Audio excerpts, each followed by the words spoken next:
Pegamos o que faturou, reinvestimos na companhia. Depois, no segundo mês, a gente fatura 10, depois a gente fatura 20, depois a gente fatura 30. E a gente fecha 2016 faturando R$ 1 milhão com 10% de EBITDA positivo. Que sensacional!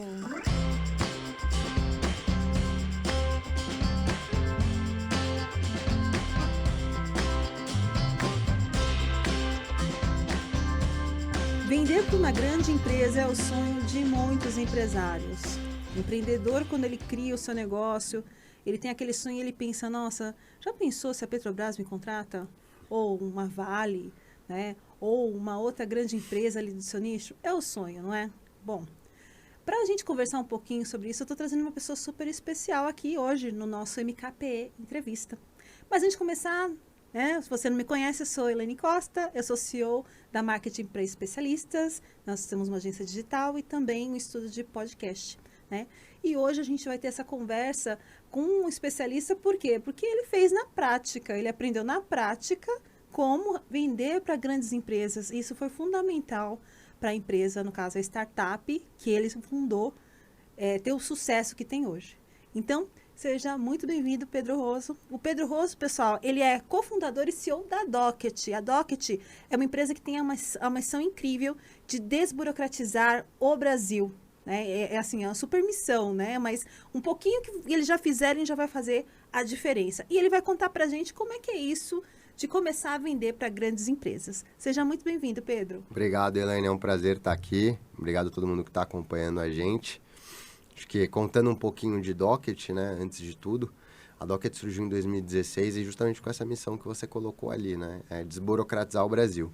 A gente sabe que o Brasil é um país super burocrático, né, que para diversas operações ali, como financiamento imobiliário, crédito agrícola, você precisa de uma série de documentos emitidos por diferentes órgãos públicos no Brasil todo.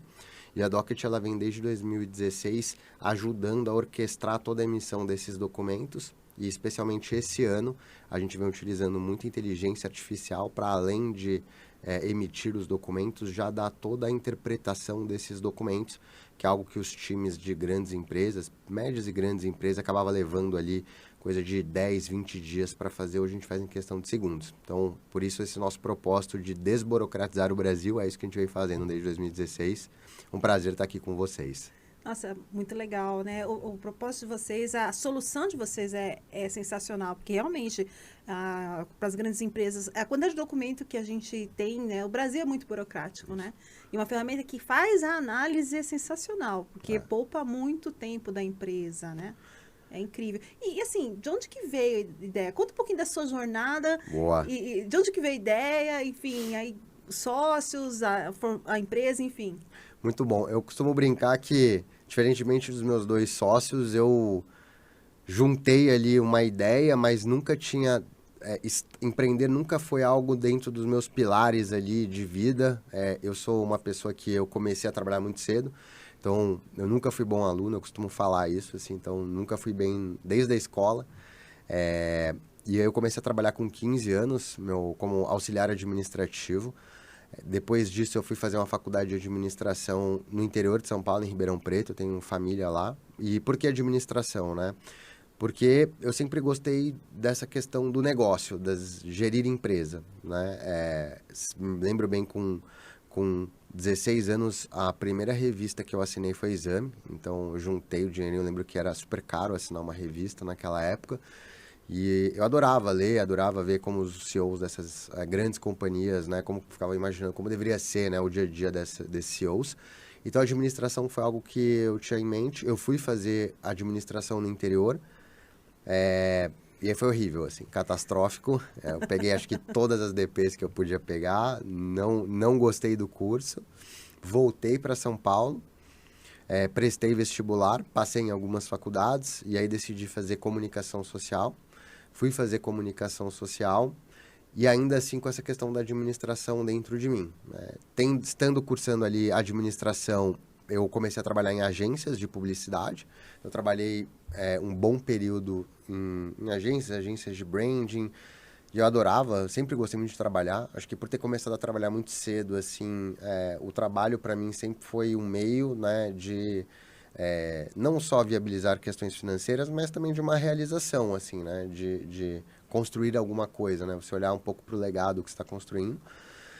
E aí a administração sempre me perseguiu, aí eu decidi fazer uma pós-graduação em administração de empresas, fui cursar, fiz 2 anos de pós-graduação e continuei trabalhando no mercado, mas aí mais em multinacionais, em departamentos de marketing, né? Até que em 2008 eu entro num grupo, e aí foi muito legal, né? Que é uma pessoa que super me mentorou, que é o Paulo Roberto Cres Moreira.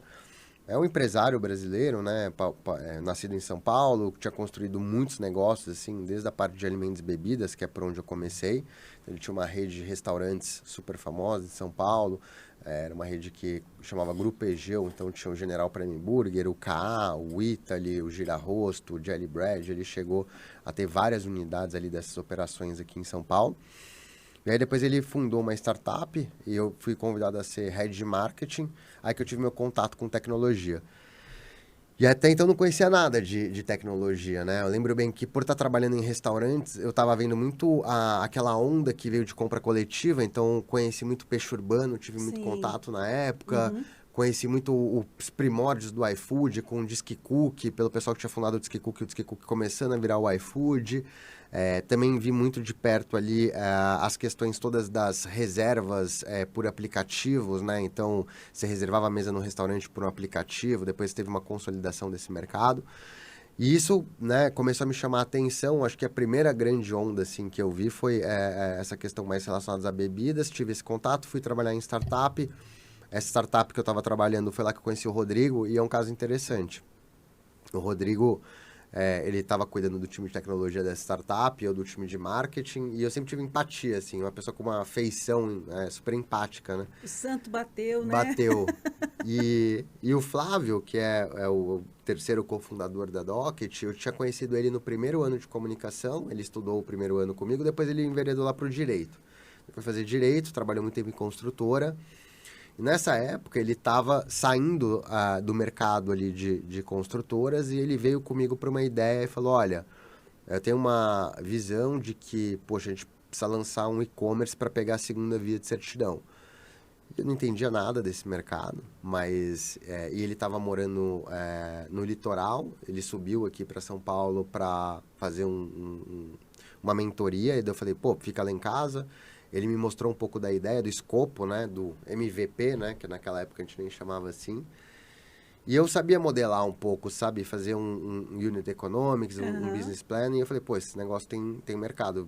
Meia hora, 1 hora ali de conversa, fazendo uma pesquisa online, eu falei, putz, acho que isso aqui tem um mercado super bacana, um problema gigante que a gente tem, só que precisa de tecnologia. E aí volta eu estar trabalhando nessa startup com o Rodrigo, ter essa empatia. E naquela época, acho que isso era 2015, estava todo mundo procurando um sócio programador. Precisava ter um sócio programador. Sim. Então, estava assim, acho que o Rodrigo recebeu umas 10 propostas para se juntar a alguma startup. Eu falei, olha, tem um amigo meu, que é o Flávio, ele tem essa ideia, e eu acredito nessa ideia. E, putz, eu queria ver se você não topa aí a gente se juntar e criar um produto aqui. Pô, vou pensar... Daí foi a noite para casa, e a minha sorte foi que a esposa dele trabalhava, trabalha até hoje no agronegócio, e todo esse processo de formalização de crédito agrícola, ela conhecia muito bem, que envolve a obtenção de documentos. Sim. E ela falou, poxa, tem um supermercado aqui, e aí ela falou, acho que você deveria entrar, e eles conversaram lá, sei que no dia seguinte ele voltou para mim e falou, olha só, tô dentro... Vamos nos juntar aqui, vamos criar esse produto aqui, esse site. E aí foi o começo, final de 2015, janeiro de 2016, a gente coloca o e-commerce no ar e aí fatura R$5.000 no primeiro mês. Então foi um pouco dessa primeira parte da jornada, assim que a gente se conhece. Então, já fez o teste, já viu que funciona, né? Já tinha visto que funcionava. Eu nunca tinha, assim, essa meta pessoal e falar, não, eu quero ter um negócio. Eu brinco que a gente ali, meio que o problema foi envolvendo a gente, né? Não é que a gente saiu, todo mundo dos seus empregos e fomos para um retiro, né? Brincadeiras, assim, você fala, não, o que a gente vai criar? Qual que é o problema que a gente vai criar? Não, a Docket, ela surge muito desse problema, ele envolvendo a gente procurando soluções para ele. E aí, meio que esse negócio ele vai se lapidando e tá num contínuo desenvolvimento, assim. Então, não é algo que os três se juntaram e falaram, olha, vamos abrir alguma coisa. Não, a gente viu um problema, a gente fez um MVP, e na época a gente nem sabia o que era um MVP, mas a gente estava fazendo isso, validando essa ideia. Então, a gente fatura R$ 5.000 no primeiro mês com o Flávio operando da lavanderia da casa da mãe dele, né? Então, assim, surreal. Pegamos o que faturou, reinvestimos na companhia. Depois, no segundo mês, a gente fatura 10, depois a gente fatura 20, depois a gente fatura 30. E a gente fecha 2016 faturando R$ 1 milhão com 10% de EBITDA positivo. Que sensacional. Eu acho que o... Não, é legal assim, sem saber o que é MVP, é bem na raça. Na raça, no sinestésico ali fazendo. E eu acho que foi um momento de muito trabalho, como sempre, mas assim, era difícil de conciliar, porque naquele ano eu estava casando, o Rodrigo tinha acabado de casar, e eu e o Rodrigo, a gente estava super bem nos nossos empregos, com uma carreira super ascendente, bem no momento, eu tinha 30 anos, né? Então, aquele momento de que você já tá eu já estava num cargo super sênior, né? Eu estava como head, estava super bem posicionado, para fazer uma carreira corporativa. E aí cheguei em julho daquele ano, eu lembro bem, conversei bastante com a minha esposa, falei, olha, eu acho que faz sentido pedir demissão, né? E aí, acho que o ponto muito bacana aqui, e também acho que de sorte, é que o Paulo, para quem a gente trabalhava, ele super apoiou a gente. Ele falou, putz, acho que vocês têm que empreender. Então, essa força do empreendedorismo também, de inspirar pessoas. E a gente saiu da empresa dele, a gente estava trabalhando em 2 turnos, né? Então, eu sempre trabalhava no projeto do e-commerce após o meu expediente, e aí era aquilo mesmo de você viver, trabalhar de madrugada. Todo final de semana eu fechava o caixa semanal da companhia, fazia toda a conciliação do caixa. Então, tinha muito essa questão de estar meio que paralelizando as coisas até aquele negócio engatar. E aí, eu peguei esse dinheiro da rescisão e falei, olha só, vamos viver com isso. E tem um prazo de 1 ano aqui que eu vou investir nesse negócio, né? Porque, obviamente, a gente não se pagava, né? Então, a gente faturava no e-commerce, mas não o suficiente para cobrir o que eu ganhava, longe disso. Isso foi acontecer só anos depois. Mas tinha uma questão de tomar risco, de acreditar muito no que a gente estava construindo. E naquele mesmo ano, o ponto muito interessante foi que a gente tinha feito um e-commerce pessoa física, né? E aí já nasce o B2B naquele ano, que eu lembro bem, a gente tinha uma tela de um admin para cuidar recepcionar todos os pedidos do e-commerce. Eu lembro que o Flávio arrumou uma reunião numa construtora e a gente foi lá para entender qual que seria a demanda deles por documentos. E eu mostrei essa tela do admin do nosso e-commerce e eles falaram, nossa, é disso que eu preciso, né? Eu preciso de uma gestão dessa de documentos. Eu falei, não, mas essa é a nossa versão para empresas. Isso nem existia. E aí eles voltaram, eu voltei e falei para o Rodrigo, cara, precisa fazer isso daqui para essa construtora, e eles vão comprar. Então, meio que o cliente B2B começou logo financiando também a Docket. E um outro ponto curioso em 2016 foi que a gente fazia muita mídia online, né? A gente chegou a ser o maior site do Brasil em 2016, então a gente tinha uma relevância super grande, tinha um SEO muito forte. E aí começou a vir empresas pelo formulário do site. Então, assim, tamanha era a dor que a empresa ela entrava em contato com a gente. Eu tô falando de banco, né? Assim, não tô nem falando tô falando de banco, mandar e-mail pra gente, 2 grandes bancos privados. Aí falar, olha, eu preciso disso aqui para essa operação, vocês conseguem para mim? E a gente falou, nossa, mas isso daqui é muito significativo, né? É uma demanda enorme, vamos topar. E eu lembro que a gente topou, e aí é o caos, né? Assim, eu lembro que... Poxa, começou época... os 3, aí tu começou a ter que sair contratando, treinando. Contratava na rua, não tinha dinheiro para comprar notebook, aí fazia um caixa no mês, aí você tinha que escolher se você comprava cadeira de plástico ou comprava notebook de segunda mão no Mercado Livre. Aí comprava notebook de segunda mão, aí vinha só metade do que você comprava, daí tinha que esperar chegar, porque atrasava. Lidamos com muitas adversidades, assim, né? Então, saímos de uma salinha de 9 metros quadrados, depois a gente foi para uma salinha de 15, aí já começou a pagar aluguel. Naquela época a gente chegou a ter já 10 pessoas no time, pagando todo mundo certinho. Então, assim, com caixa próprio, né? Então, foi muito aprendizado e foi muito satisfatório também ter feito esse processo e também ter girado caixa. Eu acho que essa essa disciplina que a gente carrega até hoje, assim, ela vem muito da nossa história, né? Que é essa história de já nascer uma companhia bootstrap, né? Gerando caixa. E, e a gente começa também a receber alguns investidores para investirem na Docket, né? Então, não tinha nenhum conhecimento desse processo de fundraising.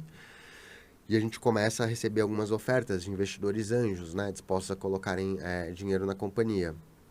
E acho que a gente teve sorte também, porque algumas dessas ofertas um pouco predatórias, né? Pegando muito equity por um valor não tão relevante, algo que acabaria até inviabilizando o negócio no futuro, porque parte da sustentabilidade de você fazer outras rodadas é você não ser tão diluído no começo da empresa, né? Quando você é muito diluído no começo da empresa, você já... O fato de você ter um faturamento próprio ajuda, né? ajuda também, te coloca em melhores termos para que você possa negociar.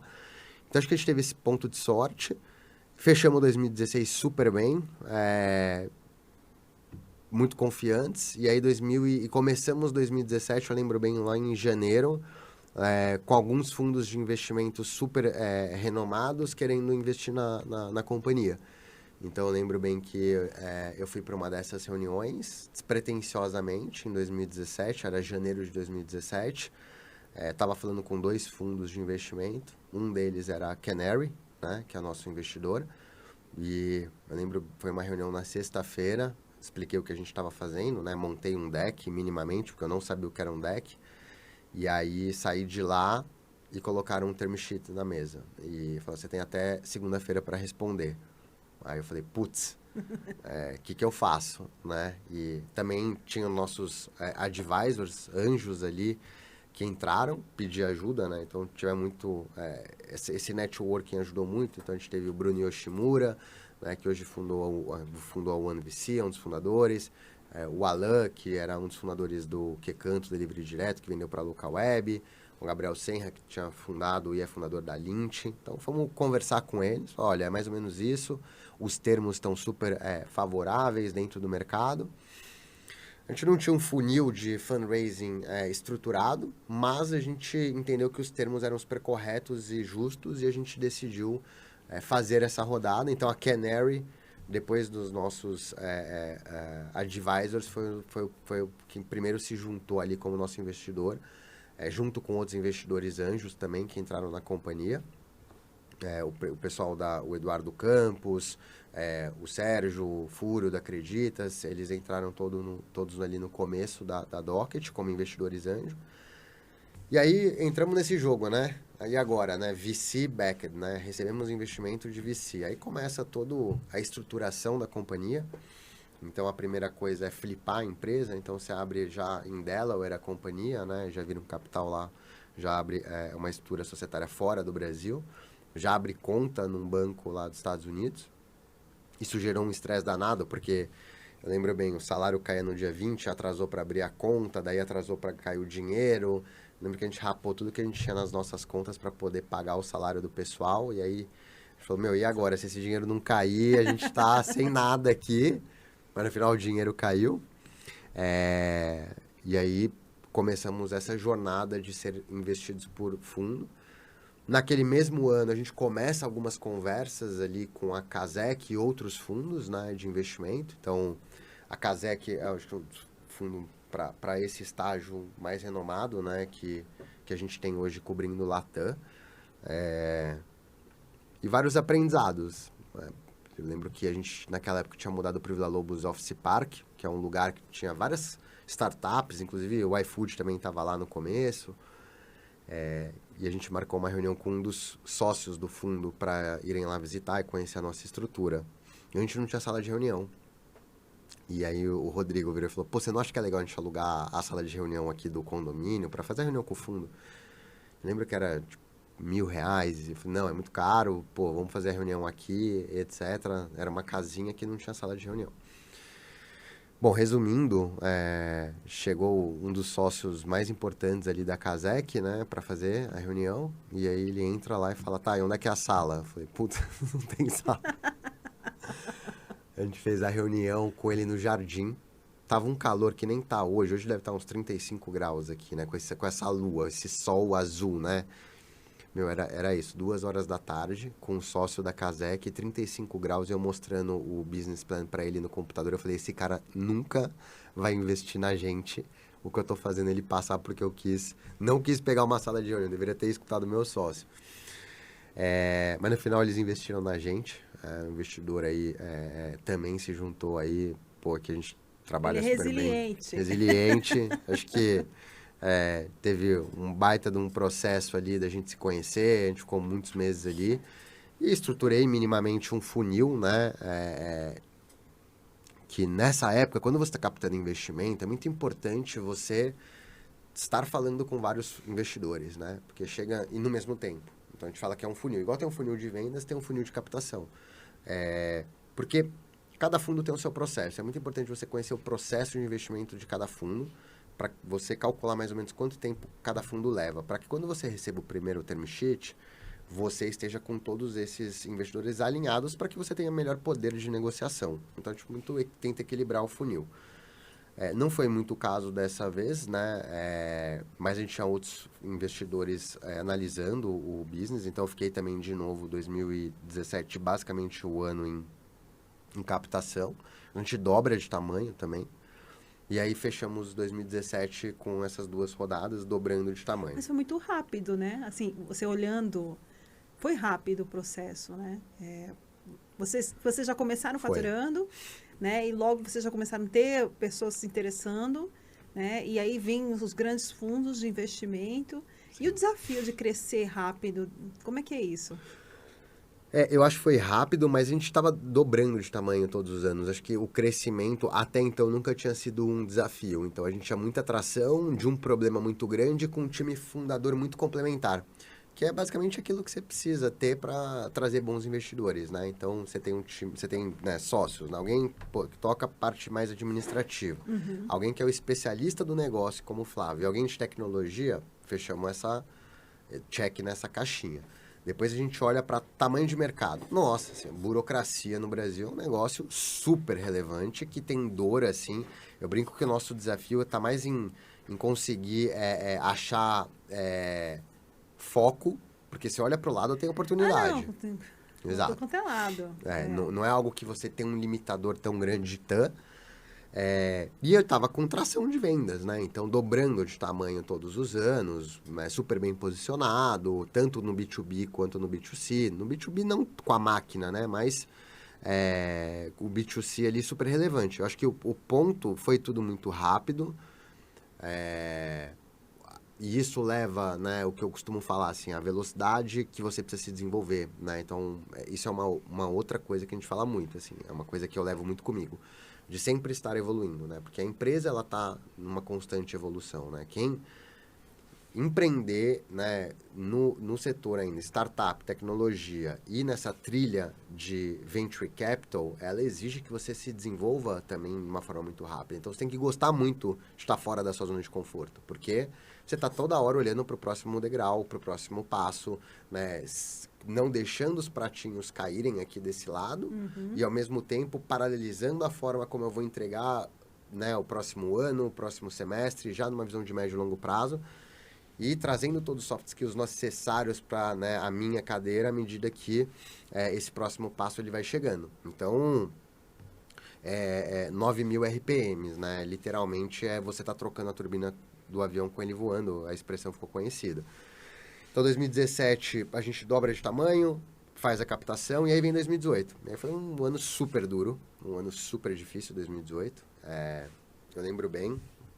Em 2018, a gente chegou num ponto de inflexão do nosso modelo de negócio, que era o olhar para o B2C, né, e ver que ele não escalaria.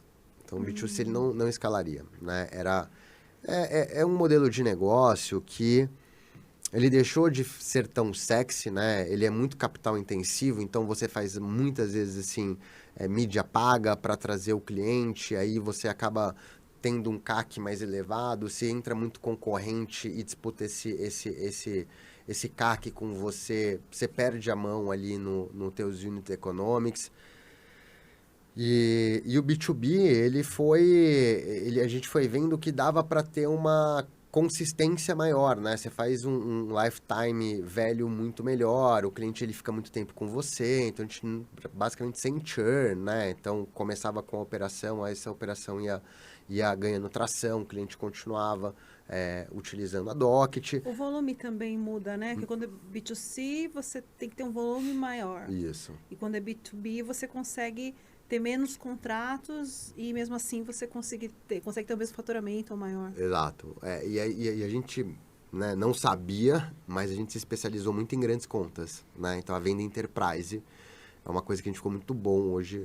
Eu acho que tenho bastante orgulho, assim, a gente tem um time muito bom, tivemos pessoas que nos ajudaram muito nessa jornada, a gente ficou muito reconhecido por ser muito sólido em contas enterprise, né? Que é um ciclo mais longo, mas os tickets médios, eles são muito altos, né? Então, geralmente o churn é super controlado, é um ciclo de vendas, ele é mais longo, é uma esteira totalmente diferente, mas o ticket médio, ele é muito mais saudável, alto, enfim. Então, a gente acabou...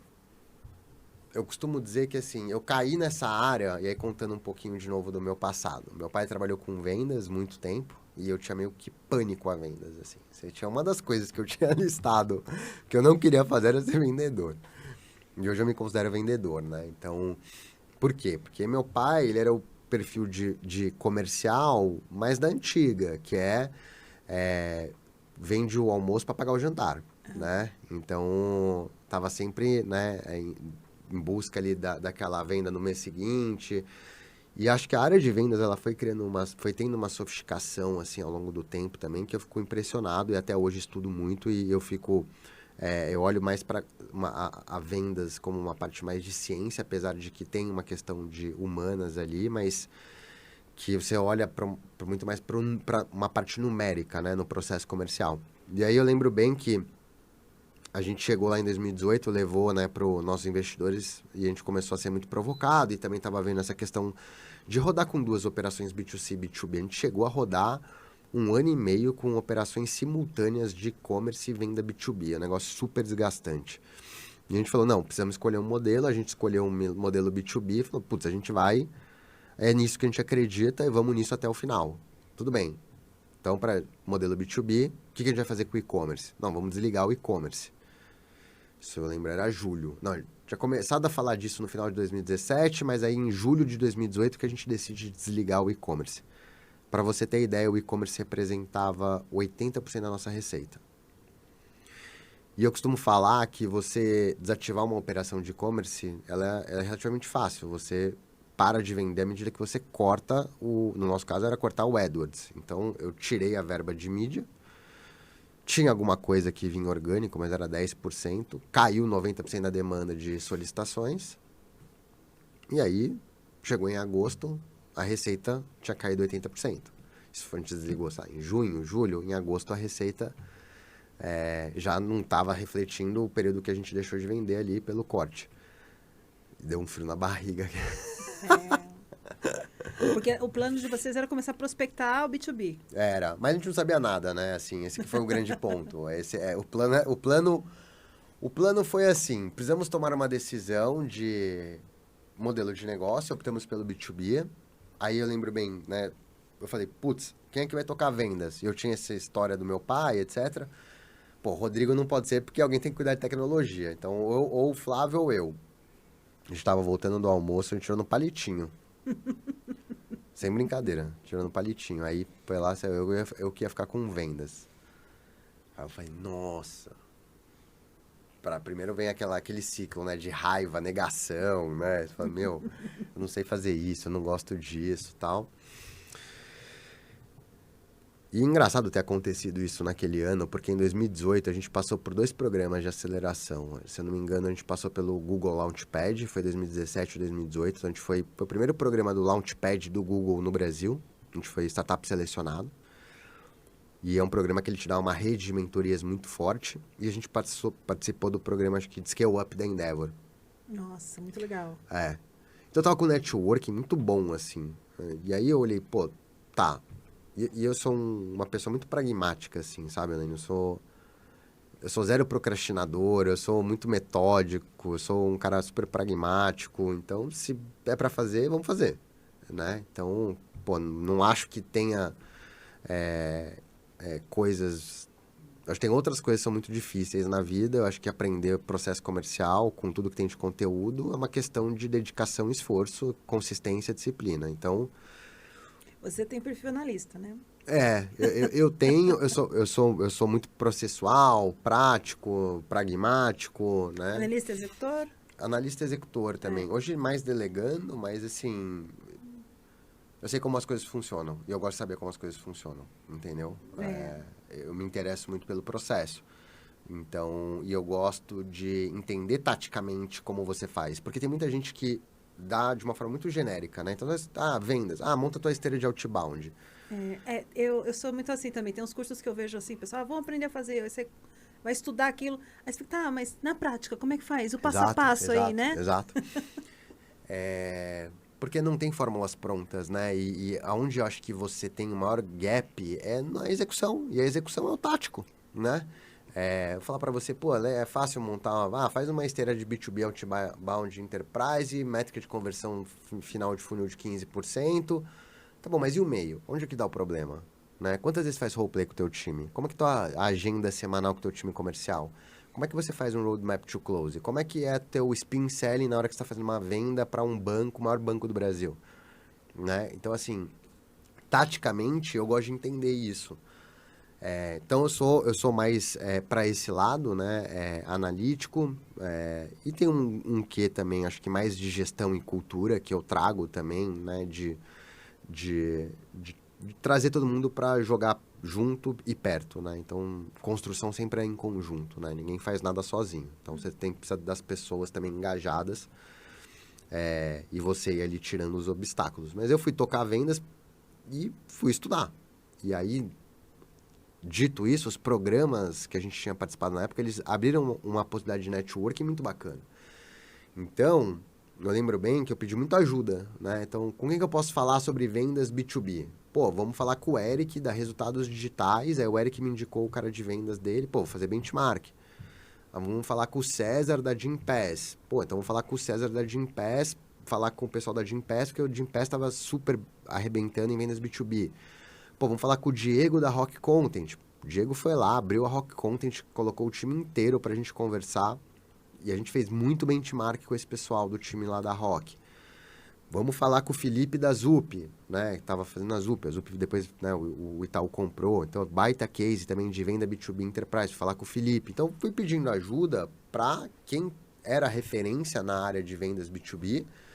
E eles me abriram muito a cozinha deles para que eu pudesse fazer benchmark, entendesse como é que funciona o processo. Fora isso, eu estava estudando, então li todos os livros de vendas que existem. Então, receita previsível, fui fazer todos os vídeos da Winning by Design, fazer benchmark também na Único, o Diego, fazer reunião. Eu meio que enchi o saco da galera.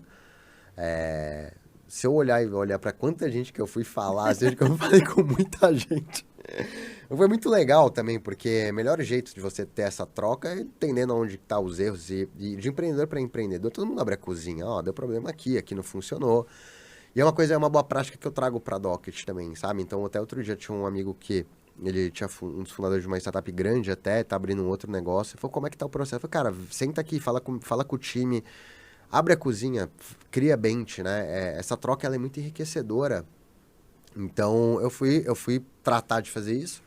Mas foi uma fase muito difícil, assim, como empreendedor, eu julgo que 2018 foi um ano de muita resiliência, assim, porque a receita tinha caído 80%, a gente não estava tracionando em vendas, e eu estava tocando vendas. Eu lembro que de agosto até dezembro, todos os finais de semana me questionavam, todos.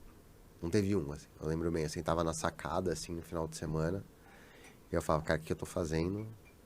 Síndrome de impostor, ansiedade. Foi esse período, basicamente, 6 meses. 6 meses, assim, de uma reconstrução mental para poder voltar pro jogo. No dia a dia, executando.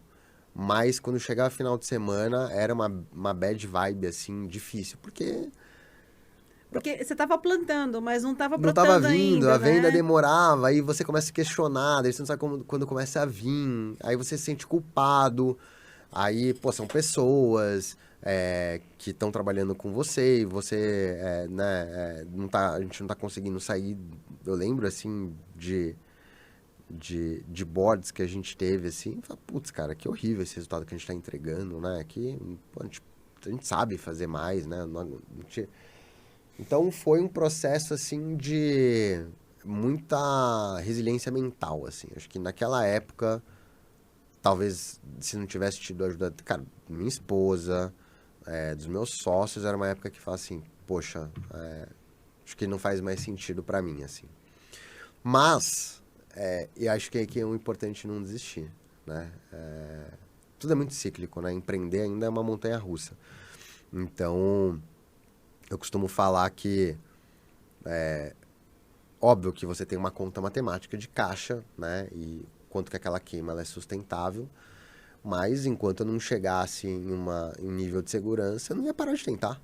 E foi isso que eu fiz, né? Todos os dias, eu levantando. Aí a rotina me ajudou muito. Porque nesses momentos em que as coisas não estão indo bem, é que eu acredito que se você não tiver uma rotina, Você pode você... desistir, né? É, É aquela porque... coisa, continuar fazendo. Continuar Continuar fazendo. fazendo o que tá fazendo, que uma hora vai dar resultado. Quase num estágio zumbi, quase assim, você está indo só porque você está acostumado a fazer aquilo, mas isso tem um efeito, eu acho, num hábito, e esse hábito ele acaba se concretizando se você está fazendo da forma correta. Então, mantive essa disciplina e aí entra a questão da disciplina, né? Que é um outro tema que eu gosto. Eu acho que eu sou também... Rotina e disciplina são coisas que, assim, eu super valorizo, assim. Então, a minha agenda tem uma rotina, a saúde tem uma rotina. Eu cheguei... Na época da faculdade, eu cheguei a pesar 120 quilos. E aí, eu fui no médico, eu tava pré-diabético. E aí, eu tenho um irmão com diabetes, né? Então, acompanhei desde pequeno ali a trajetória dele. E diabetes é complexo, né? Então, eu já tenho uma predisposição para diabetes, eu tenho um antidiabetes positivo. E eu estava totalmente desleixado em relação a isso. Eu falei, não, eu acho que eu consigo mudar. E eu comecei um programa mesmo, assim, tive nutricionista, né? Tive endócrino, mas de dieta e exercício físico, em 1 ano e meio eu perdi 43 quilos. Aí eu voltei com meu triglicérides mais estabilizado, com a minha glicose melhor, e aí desde então, essa questão do hábito, da disciplina, ela se prova para mim de que tudo, ou quase tudo, né, depende mais dos hábitos que a gente acaba criando, né?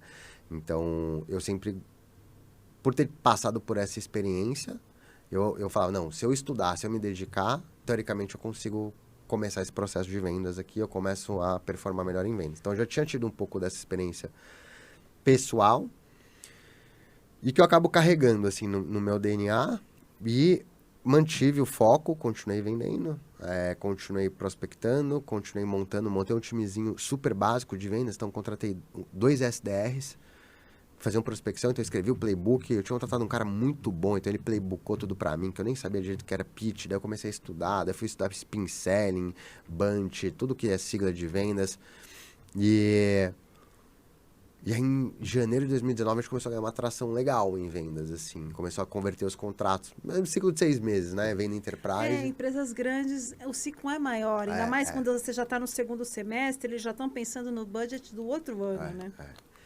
E acho que teve um outro ponto também, que foi super interessante, foi...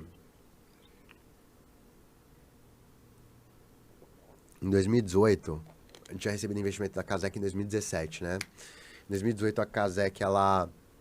Cada 2 anos, ela leva todos os empreendedores para Stanford. E aí, em 2018, eu fui para Stanford com a Casec, né?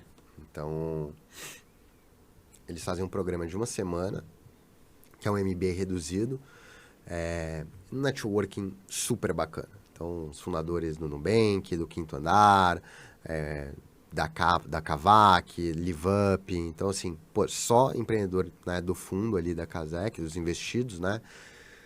Então, você tem um networking muito bacana. Você ficou 1 semana imerso ali. E o que aconteceu lá comigo em 2018, isso já era no final de 2018, eu sabia que ia ter que captar 2019. E em 2019 eu queria fazer um processo estruturado de captação. E aí eu tive a oportunidade, de, estando lá em Stanford, né, na Califórnia, de ir fazer todo o caminho de fundraising, né, na Sand Hill Road, que é basicamente ali a estrada dos VCs.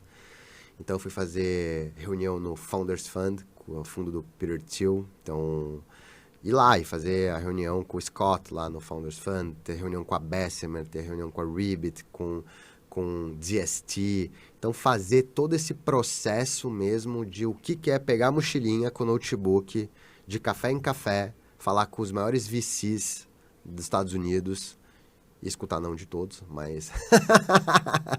mas essa experiência foi, assim, impagável, assim. Então, eu tive a oportunidade de fazer isso na minha vida, de realmente fazer a trilha do VC, de montar os materiais, de entender, de fato, o que é sentar numa mesa com um Founders Fund, com uma Bessemer, com uma DST, escutar eles opinarem sobre o negócio. Obviamente que explicar o sistema todo aqui no Brasil de burocracia é algo super difícil. É difícil deles muito entenderem. Difícil, muito difícil. É jabuticaba, né? A gente brinca que é jabuticaba, que só tem no Brasil, né? Então, assim... Até tem um pouco de Latam, mas naquela época, 2018, ainda você não tinha uma cobertura Latam tão relevante para os fundos internacionais. SoftBank vem em 2020, se eu não me engano, começa, né, o fundo Latam, ou 2019, não me lembro bem. Mas, nossa, que experiência. Pegar o carro e ir parando em VC por VC, fazendo as reuniões 2 semanas, conversando com investidores americanos, assim. Então, isso trouxe muita bagagem. Só para o pessoal ter uma ideia, né? A gente tem aqui no Brasil, né, empresários que não tiveram essa oportunidade, que tem um pequeno negócio, às vezes ele ouve isso, ele pensa assim, nossa, isso está tão longe da minha realidade, mas a gente tem muito como referência, por exemplo, o Shark Tank, né? Aquele programa lá. E o quanto isso é parecido, o quanto não é, assim, até por curiosidade, por quê? Porque às vezes você vê, e eu vejo isso, às vezes você tem um empreendedor que ele tem um negócio legal, que ele poderia estar investido, que não sabe por onde começar, ele nem sabe se faz sentido para ele. Eu acho que é legal trazer essa visão também. Eu tenho uma opinião, eu acho que o Shark Tank, ele favorece a questão de dar a importância para o empreendedor, né? Para o empreendedorismo, né? Então, ele te dá um acesso. Eu só acho que, às vezes, os cheques versus o tamanho do equity que eles acabam pedindo, eu acho isso talvez não tão saudável. Então, você vai pegar 30% de uma empresa... É muito alto. É muito alto. Em alguns casos. Eu não sei falar em todos, eu não tenho conhecimento aprofundado, mas eu acho que quando a relação é justa ali de equity... e que se entenda que, então, ele não vai mais captar, né, no futuro, tudo bem. Então, tudo bem, é isso, né, essa quantia. Agora, se ele quer que ele faça uma... Porque você capta o seed, depois você vai para o Series A, Series B, Series C, Series D. Imagina que você não vai ter equity para tomar diluição. Porque toda vez que você capta investimento, você abre mão de uma porcentagem da tua companhia. Isso que eu ia perguntar. Quer dizer, quanto menor o equity, mais possibilidade você tem depois... Rodadas futuras, exato. E existe uma boa prática de mercado, né? Que para estágio inicial, você pega 10% da empresa, entendeu? Você não pega mais do que isso, né? Então, tem uma mágica de valuation, o mercado fala muito isso, a forma que você faz o valuation na companhia, porque a quantidade de equity tem a ver com o tamanho do cheque que você está colocando. Mas voltando para a sua pergunta, o que eu acho é que depende muito da característica do teu negócio. Então, a gente está falando de empresas que têm uma margem de contribuição relevante. Então, não são margens tão apertadas e que você possa ter ganho de escala. Isso que é fundamental. Aí entra em todas as teses, mas eu também não tinha contato, assim. Por sinal, eu caí num business que o core era tecnologia, né? E acho que para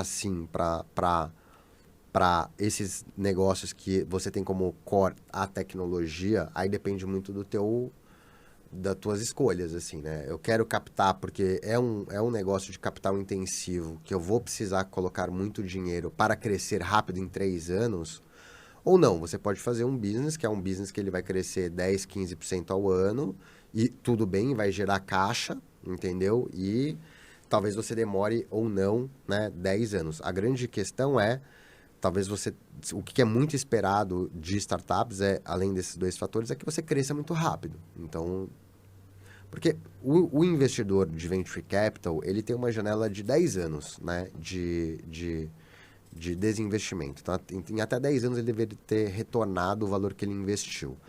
Então, não é algo que ele vai ter 15, 20 anos para esperar aquele investimento dele dar retorno, né? Então, a maioria dos fundos hoje tem um período ali de 10 anos, depois eles começam a fazer, né? Já no final desse ciclo, eles já começam a fazer os desinvestimentos, que é o quê? Numa rodada futura, vem um fundo e dá saída para os que estavam no começo, entendeu? Então, você faz isso de uma forma meio que orgânica, mas você não pode também... E aí, para esse fundo que investiu no começo sair, você precisa levantar a próxima rodada. E o que é característico para você levantar a próxima rodada? Teu produto tem que continuar evoluindo e você tem que continuar crescendo, porque senão você não vai conseguir levantar, né? Porque você vai levantar uma rodada... Um dos nossos maiores desafios de 2019, quando a gente foi para captar, foi justamente esse. Eu não estava dobrando de tamanho, porque eu pivotei. Então, quando a gente pivota de 17 para 18, o faturamento a gente cresceu 20%, quando era para ter crescido 150%. Aí como é que eu levanto no ano seguinte sem demonstrar essa atração? Nossa, a gente fez um bridge, que é uma ponte, né, que é uma extensão na nossa série A, justamente porque a gente ainda não tinha tido essa atração. Aí vem 2020, a gente dobra. Entendeu? Aí eu volto para a rota de dobrar de tamanho. E aí, consequentemente, a gente vem dobrando de tamanho. Mas é isso que é esperado. Agora, é difícil você dobrar de tamanho com caixa próprio. Porque você precisa reinvestir muito dinheiro na companhia. A não ser que você pegue um hype de mercado e surfe uma onda muito grande, mas é difícil, né? Então, eu brinco que não tem certo e errado. Tem aquilo que faz sentido para você. Para um business tradicional, né, não tem muito sentido você captar com venture capital, né? Ou você ganha muita relevância e depois vai para um private equity. Então, por exemplo, uma Tokstok, por exemplo, foi lá depois captou, né, com private equity, que é um business, né, mais tradicional, com varejo, margens, não é margem de 70%, 80%. Já os business de tecnologia, eles têm essas margens maiores, então você pode ter essa opcionalidade de captar com um VC, mas ao mesmo tempo você tem que entregar crescimento de uma forma muito rápida, né? Porque eles têm essa janela, como eu comentei para você. Quer dizer, a cobrança em cima disso é grande, né? Quer dizer, você tem que estar disposto também, que todo mundo quer crescer, mas tem um trabalho ali para você poder crescer nesse ritmo, né? Tem. E isso daí também é muito esse perfil de... Não tem certo e errado, tem o que funciona para você, Exatamente, né? Eu brinco, tem aquele livro Blitzscaling, né? Assim, que é assim, crescer, dobrar de tamanho todos os anos, é o caos na Terra. Não tem como você não tem como você romantizar isso, entendeu? Você erra muito, você mais erra do que você acerta, assim. Não tem um empreendedor que eu converse ou que eu tenha como amigo que, não, acertei aqui. Pô, tem anos que você só erra, mas aí você vai lá no final, acerta alguma coisa ali na tua estrutura comercial, no teu produto, pô, aí você pagou todos os erros do ano, mas é um processo estressante. Você está estressando, né? Você está estressando a empresa a se desenvolver num ritmo que não é tão natural, né? Então eu brinco assim, pô, a empresa dobra de tamanho todos os anos, você imagina o tamanho da minha cadeira, o nível de responsabilidade, né? Então, ou de qualquer um que esteja sentado. Eu brinco, eu trago para o meu caso, né? Eu gosto muito de um empreendedor, acho que é o Rodrigo da Simpla, que ele fala, cara, a cadeira ela só piora. Você brinca e fala assim, não, mas quando eu levantar, o nível de responsabilidade é muito maior, os desafios são outros, mas a gente hoje na companhia tem quase 300 pessoas, então assim, é diferente quando você está operando com 10 pessoas, né? Olha o nível de responsabilidade que você tem que ter no negócio, ao mesmo tempo que o negócio te exige que você se desenvolva para estar apto a continuar dobrando de tamanho todos os anos. Então, eu acho que só vai ficando mais difícil. Então, você tem que ter essa questão também de você querer se desenvolver no ritmo que a empresa se desenvolve. E esse é o grande desafio. Por isso que eu falo. Eu acho que cobrança depende muito do investidor que você tem, né? No nosso caso, eles apoiam a gente né, ajudam a gente a tomar as melhores decisões para que a gente continue crescendo nessa velocidade, errando o menos, né, diminuindo os erros, né, na medida do possível. Então, é um board que ajuda a gente a desviar dos erros e que suporte a gente nesse crescimento. E, óbvio, deve ter investidores que cobram, sim, não duvido, e a gente sabe. Então, às vezes, tem investidores que, pô, se você não está crescendo num ritmo, o pessoal começa a ficar mais Mas é interessante impaciente. o que você falou, porque depende para dobrar nesse ritmo, você também tem que, de certa forma, dobrar o seu desenvolvimento, né? Perfeito, perfeito, Como CEO, como CTO, no caso do Rodrigo. perfeito. Quer dizer, você tem que ser, basicamente, ser uma pessoa diferente, né? Porque a exigência é muito grande. Exato. Vocês hoje continuam com mentoria? Como é que... Sim. Aí eu acho que é um ponto de qual que é né, qual que é as ferramentas que a gente tem, né, que eu tenho. Então, a primeira coisa para mim é a questão da rotina, apesar de eu ser, né, ter sido pai aí recentemente, tentar equilibrar essa questão da rotina. Depois é entender que eu gosto muito desse exemplo que é, pô, se um atleta de alta performance, ele tem uma rede de pessoas que está cuidando do preparo, da dieta, dos treinos, eu acho que a gente precisa criar a nossa rede. Então, hoje eu tenho, né, todo um suporte de mentorias, um suporte de coaches, mas aí no sentido mais, né, voltado para o empreendedorismo, que ajudam a gente a se desenvolver nessa velocidade. E, obviamente, né, terapia, alguns outros adereços que ajudam a gente a performar melhor. Né? Porque a gente performar melhor, lidar com a pressão, lidar com as questões, né, internas. Então, você precisa de um amparo. Eu gosto de ter esse amparo. Eu conheço um monte de empreendedor que não tem e também não acho que tem certo e errado. Eu gosto de ter pessoas que me ajudam a me preparar, porque eu quero continuar assim evoluindo. Aí é um desejo meu de querer isso também, né? De querer continuar evoluindo. Cada um tem os seus objetivos. E eu quero continuar evoluindo, então eu busco ferramentas que me ajudem a me desenvolver. Então, é um pouco disso. Tem um monte de founder que não tem essas ferramentas e buscam o seu desenvolvimento de outra forma. Ok, acho que funciona para cada um. Eu gosto de ter ajuda. Eu aprendi que isso me traz mais resultado. Ter pessoas que me ajudem a me desenvolver. Então, sim, a gente tem isso. Porque a cadeira cada vez vai evoluindo mais. Você sai de uma empresa com 5 pessoas, só tá vocês 3, para uma empresa de 300 pessoas, com faturamento relevante, com objetivos ambiciosos. Aí você começa a tratar mais questão de governança. Não tem como continuar fazendo as mesmas coisas, né? Delegar, montar um time executivo que consiga ter o mesmo alinhamento de valores, de mindset, que consiga cascatear isso para todas as equipes, né? Óbvio que a gente lá traz muita questão da cultura, mas é muito importante que a liderança também faça essa condução a 4 mãos com o time fundador. Então, não dá mais para o Pedro sabe ir lá fazer uma pré-venda? Com certeza, né? Mas já não cabe mais, eu preciso assumir outras responsabilidades. Então, qual que é a agenda do ano que vem? Putz, a agenda é olhar como é que eu aprendo sobre governança. Então, esse ano a gente vai fazer uma mentoria do IBGC, né? Como é que eu trago mais robustez de governança para a companhia? Como é que eu olho para uma agenda mais de LGPD ou segurança da informação? Os temas vão ficando mais complexos, né? As rodadas vão ficando maiores, o nível de governança que se exige. Então, por exemplo, esse ano a gente foi auditado da auditoria externa, foi a primeira vez, baita auditoria externa, veio então um processo de amadurecimento.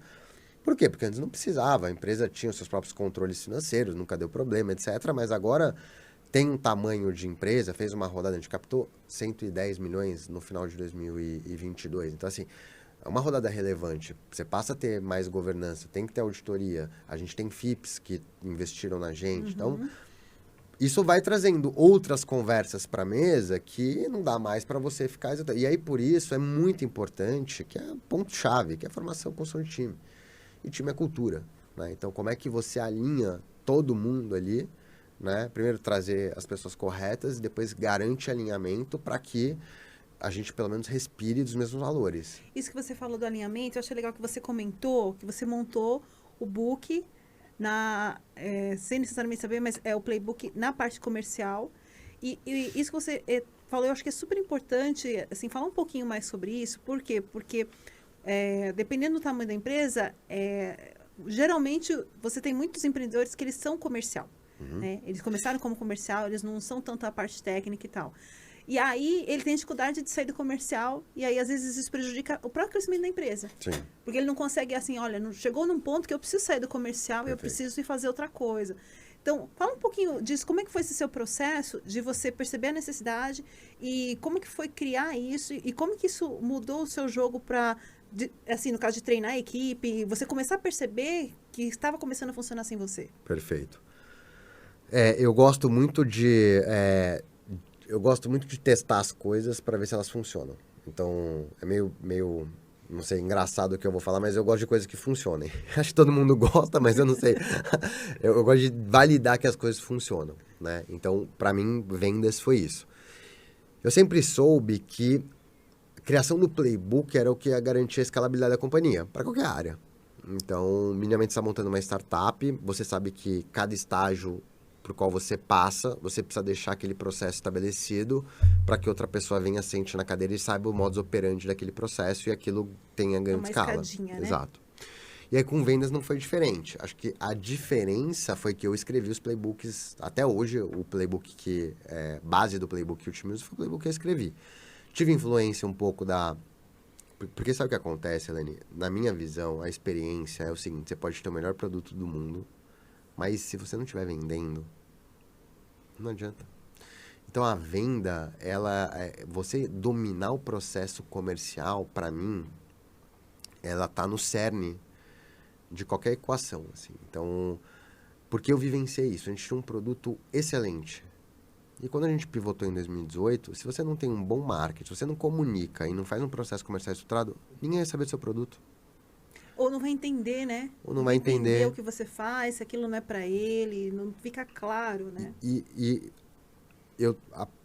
Os meses mais felizes durante a jornada, é os meses que a gente tá batendo meta. Então, assim, é quando, cara, fica as coisas ficam mais leves. Assim, Sim. pô, você pega aquele probleminha ali, talvez, né, numa área, né, fala, pô, mas tá, pô, legal, mas não é aquele problema. Aí, quando não tá batendo meta, aí já virou, tudo parece que vira um problemão. Então, eu brinco que bater meta liberta, né? Pra mim é isso, assim, bater a meta que a gente se propõe e, pô, meta, de acordo com o plano de negócio da companhia, que faça sentido, ela é libertadora, assim, acho que destrava muita coisa. Então, a venda pra mim era assim, eu preciso playbooker, porque eu sei que eu não vou ficar sentado nessa cadeira, que a gente vai ganhar corpo, e aí vou trazer alguém para sentar nessa cadeira no futuro. Mas acho que a gente demorou muito, assim, para ter o processo super bem estabelecido. Principalmente porque, quando a gente está falando de uma venda B2B Enterprise, o meu topo de funil, ele não é num volume altíssimo de leads. Então, eu vou te dar um exemplo. Eu estava conversando com um empreendedor, ele vende para SMB. Então, o ticket dele era R$400. Tem 10 mil clientes. 10 mil clientes. Sabe quantos clientes a Docket tem? 250. Mais ou menos. Assim. E de um faturamento muito nível, parecido. né? E o faturamento das duas empresas muito parecido, né? Então, assim, porque o ticket o ticket médio da Docket é, sei lá, 1000 vezes maior do que o ticket médio dele. Né? Então, assim, eu não consigo... Qual que é a questão? Por que disso? Também acho que não tem certo e errado, tem o que você gosta. Ele consegue testar as coisas muito rápido. Então, ele vai lá, ele pega um cohort de base dele de, sei lá, 1000 usuários, daí ele testa um negócio e volta e fala, putz, aqui funcionou, beleza, descarta isso, deploya. Para eu fazer um teste desde uma base de 200 usuários, é muito particularidade, vai demorar mais tempo.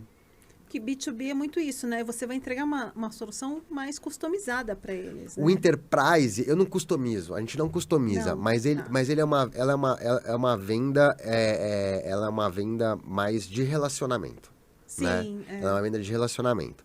O que a gente vem tentando fazer é criar uma venda de relacionamento, mas com ganho de escala, né? É um Dentro desse desafio. ticket. É um desafio. Mas eu acho que dá.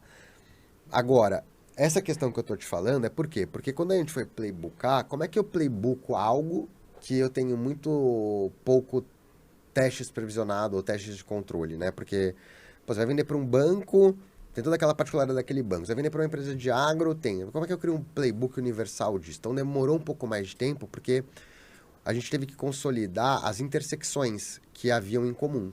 Então, o que é comum do processo comercial do banco, o que é comum do processo comercial da construtora, o que é o comum do processo comercial do agro, o que é o comum do processo comercial da energia, da telecom e do varejo. Pô, esses são os pontos em comum. Como é que eu trago isso daqui para um playbook? Então, esse daqui é o mínimo do guidance que a gente tem para operar um playbook de vendas. Outra coisa que a gente fez também com base no Winning by Design. O time comercial, ele é separado hoje por pod. Então, os pods, eles cuidam de verticais diferentes. Então, eu tenho executivos que só atendem determinados setores da economia. Isso faz com que esse executivo ele fique mais especialista naquele setor. Sim. Então, como eu tenho uma variedade super grande de setores que a gente acaba vendendo, como eu acabei de citar aqui, então a gente pode vender para banco, para agro, para construtora, para farmacêutica. Você vai falar com um banco, ele é um jargão, você vai falar com um agro, é outro jargão. Sim. Né? Até as dores mesmo, para que você possa implicar, são diferentes. O banco ele tem um problema de back-office muito grande, enquanto o agro é um problema do comercial, que acaba pegando aquela documentação. Então, são personas, às vezes, diferentes. Como é que eu crio uma padronização disso e aí depois eu consigo ser especialista para aquele setor? Então, a gente tentou, no começo fomos super genéricos, depois a gente teve que verticalizar. Então, hoje a gente está dividido basicamente em pods, onde cada pod atende pelo menos, no máximo, quer dizer, 5 verticais. Então, eu tenho executivos que são super especialistas, então eles entendem o mercado, entendem as operações daquele setor. E depois, para as contas mais estratégicas, que é o que a gente fala de contas nomeadas, que são as named accounts, que agora está super bacana, até o Spina, tem um cara que eu conheço, para quem quiser também, tem a ABM, uma solução super bacana. O IBM maravilhoso, de Account-Based Marketing. Então, também veio com um produto super legal para ajudar nessa prospecção do B2B, mais no ABM. Então, aí a gente tem os Key Accounts que cuidam... Vocês estão aplicando... A gente está começando a aplicar o ABM. Porque é bem desafiador, né? Assim, mas é uma solução incrível. E eu acredito muito nela, assim, então... Eu ia fazer o curso dele, que ia ser agora, mas acabou... Do próprio Spina mesmo? Ele tá... E assim, é uma coisa que cedo ou tarde isso vai virar uma tendência, porque, de novo, entendendo como funciona faz muito sentido, né? Você aplicar isso. A gente tem feito, sim, algumas ações de ABM já, mas para essas contas maiores, a gente definiu 3 Key Accounts. Então, eles são os executivos, as executivas que tocam as contas nomeadas da Docket, são 100 contas, são basicamente as empresas listadas na Bolsa, onde ali é um oceano que você tem que navegar. Então, assim, tem um documento super extenso, tem um accounting planning super extenso, que é muito legal. A gente montou lá na Docket com a fase da etapa, quem são os sponsors, tem um org chart da companhia, qual que é a análise SWOT da companhia. Eu faço tipo um TCC da empresa para cada uma dessas 100 empresas. Na prospecção, vocês fazem isso? A gente faz no processo de prospecção, Olha que legal. E aí ele vai tendo as interações com as contas, ele vai... É um material rico, né? Então ele vai... Você cria um processo para a empresa. Aquela empresa cria praticamente um playbook daquela captação. Exato. Mas são só de 100, exato. Que é super... Porque a gente tá falando de contas com potencial de, sei lá, 10, 20 milhões de receita ano, entendeu? Sim. Então, assim, são contas muito grandes. Isso é legal você falar, porque quer dizer, às vezes você quer uma empresa grande, quer uma conta grande, só que tem digamos, um exercício para ser feito antes, tem um preço para ser pago antes para você conquistar uma conta dessa. E não é do dia para a noite. Não é. Né? Não é só o preparo, tem o relacionamento também, você encontrar pessoas ali que possam te apresentar ali para pessoas. Né? Então, isso é legal, quer dizer, tem todo um preparo para você fazer uma venda B2B de alto ticket, né? Tem. Assim, parte do nosso processo lá, com certeza tem esse preparo, assim, que não foge de você conseguir ler, por exemplo, entrar no site Relações com Investidores, já baixa o PPT do último quarter, já lê todo o guidance da companhia, assim, coisas...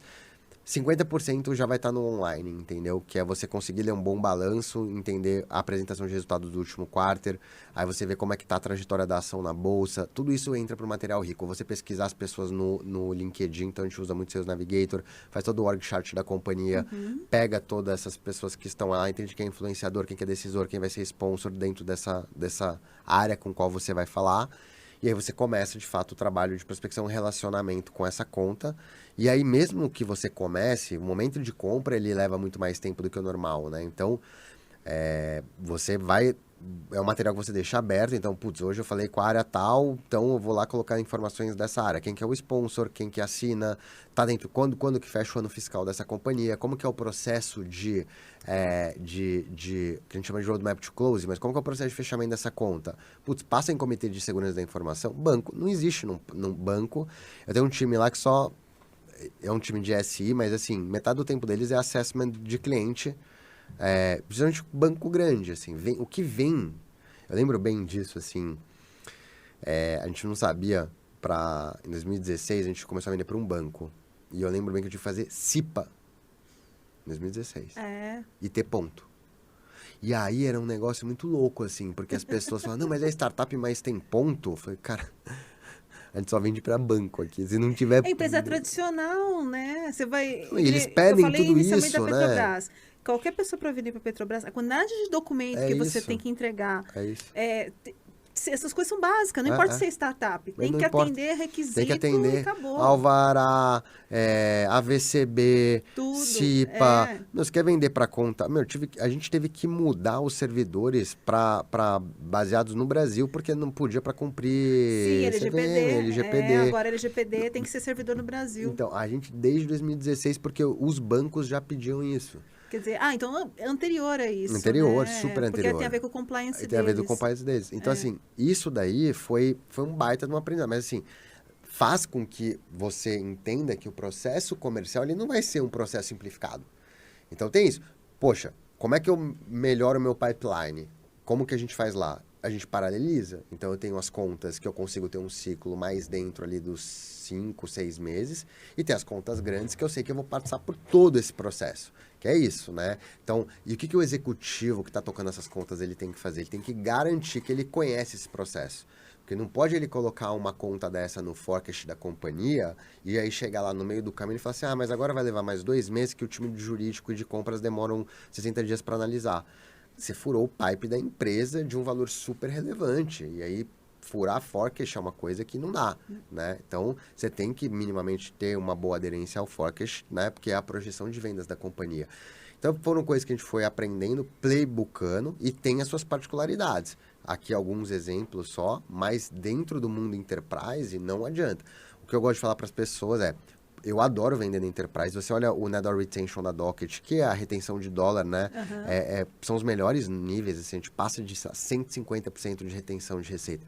O cliente Enterprise, quando ele entra, ele realmente consome o produto, ele fica com a gente, ele está disposto a abrir mais a cozinha dele, falar, putz, o que dá para a gente pensar aqui? Eu gosto, mas o processo de vendas dele é um bichinho complicado. Você tem que saber que não dá para você colocar o teu ano inteiro, a não ser que você tenha muito caixa baseado nesse ciclo, porque é um ciclo longo. Mas quando dá resultado, você colhe muitos frutos dele.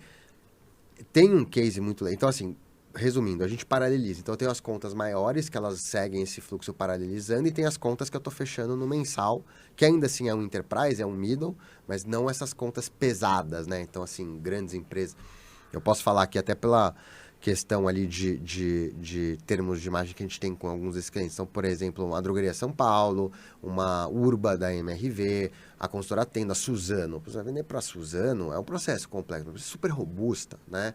Você vende ali para 10 áreas, né? Depois, aí tem esse outro detalhe do Enterprise. Você entrou numa área... Começa a ir para as outras, né? Nossa, aí assim, aí a gente migrou para uma estrutura de CSM que, assim... Tem um gráfico que eu gosto muito, que é assim, no 5º ano da venda Enterprise, basicamente 80% da sua receita pode vir de base atual, se você quiser.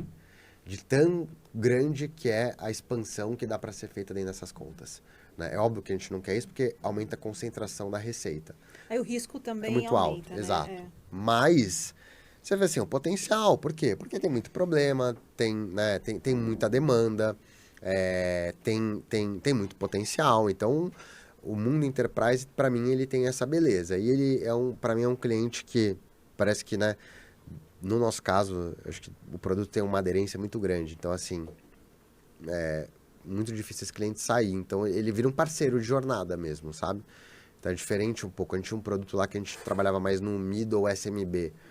O nível de fidelidade é muito baixo, assim, o switch cost desse cliente ele é muito baixo, assim, então ele troca de solução muito fácil, muito rápido. O cliente enterprise, ele não, ele fica mais com você, ele vira um parceiro, ele realmente é um É sponsor do seu aquilo, é negócio. mais difícil para ele absorver uma tecnologia, mas Isso. depois que ele absorve, ele não É vai isso. sair abrindo mão É isso, de qualquer exatamente coisa, isso. né? É exatamente isso. Então tem esse trabalho, mas eu acho que isso é o que é o gratificante para mim desse processo. E aí Legal. estamos aí com uma carteira super bacana de clientes aí, ainda especializados nesses setores que eu te falei, tanto no B2B Enterprise quanto no middle ali, nos nossos 3 produtos, né? Hoje a gente tem 3 produtos, então tem o Hub, tem o Controle e tem o Insights, e tem um mix dessa variável de tamanho de cliente nesses produtos, mas a gente é super agnóstico em relação ao tipo de indústria, o que é bacana também, que você acaba conhecendo um pouquinho. Eu brinco lá, com a minha família, que eu sei um pouquinho de cada indústria, né? Então, você tem um pé no agro, um pé em serviços financeiros, um pé em construtoras, então... E, ao mesmo tempo, isso também dilui um pouco alguns movimentos de mercado. Às vezes, pega um setor que não está indo tão bem, por outro lado, outro setor está indo melhor. Então, isso também dilui um pouco desse risco do fator mercado, né? Então, Sim, é ótimo, né? É. Você nunca sabe, né, qual o setor que vai estar mais Exato, problemático, exato. economia, enfim. Muito legal. Pedro, tem muito assunto ainda, né? A gente vai ter que fazer mais um desse. Bem, Mas conta um pouquinho, como você agora está começando essa estratégia de compartilhar mais conteúdo e falar mais da sua experiência em vendas B2B, né? Para ajudar aí os empreendedores, os empresários que precisam, que tem aí, quer começar a trabalhar no B2B, mas não sabe por onde começar, ou que não está rolando, não tá performando como deveria. Então, qual que é o seu Instagram para o pessoal te seguir, já começar a acompanhar o seu conteúdo? boa. O meu Instagram, para quem quiser, é Pedro Roso. LinkedIn também, Pedro Roso. Acho que só tem eu lá por enquanto. Então, podem procurar lá, tô lá. Tenho compartilhado mais, também fico à disposição. Se alguém quiser mandar alguma mensagem, tirar alguma dúvida. Também levar mais docket para o pessoal, né? Acho que Sim, é muito legal a jornada, é legal saber do bastidor ali, sim. né? Porque você vai entendendo, você começa a pensar em como, nossa, eu podia fazer isso também, né? Eu costumo dizer que, assim, eu acho que eu tenho um quê ali de fator improvável, né? Como eu falei, eu nunca pensei em empreender, nunca pensei em trabalhar com vendas e, né, olha eu, né, onde... Então, eu tô empreendendo e tive que trabalhar um bom tempo com vendas ali. Então, acho que fica isso também, de inspirar, né? E eu acredito muito no empreendedorismo. Acho que não só os programas do Google, quanto a Endeavor acaba mostrando pra gente que ser empreendedor também é ser um agente de transformação e ajudar a gente a ter um país melhor, a resolver um problema super relevante para o nosso país. Então também tem esse lado que é super gratificante, também inspirar e trazer mais do empreendedorismo aqui para nós. Muito legal. Muito obrigada pela entrevista, Pedro, muito mesmo. Nossa, aprendi pra caramba aqui. Muito bom. E aí, as portas estão abertas, a gente vai marcar novamente, com certeza, para aprofundar um pouquinho em algumas questões. Tá? Eu que agradeço, Helene. Obrigado a todo mundo, um abraço. E aí, pessoal, espero que vocês tenham gostado. Como eu gostei, aprendi pra caramba, como sempre. Então, se você quer continuar aí tendo conteúdo de alto nível, já sabe, né? Se inscreve no canal e compartilha com quem precisa saber disso. E também pode deixar seu comentário aqui, tá? Ter dúvidas. E siga também o Pedro lá nas redes sociais, tá bom? É isso e até a próxima.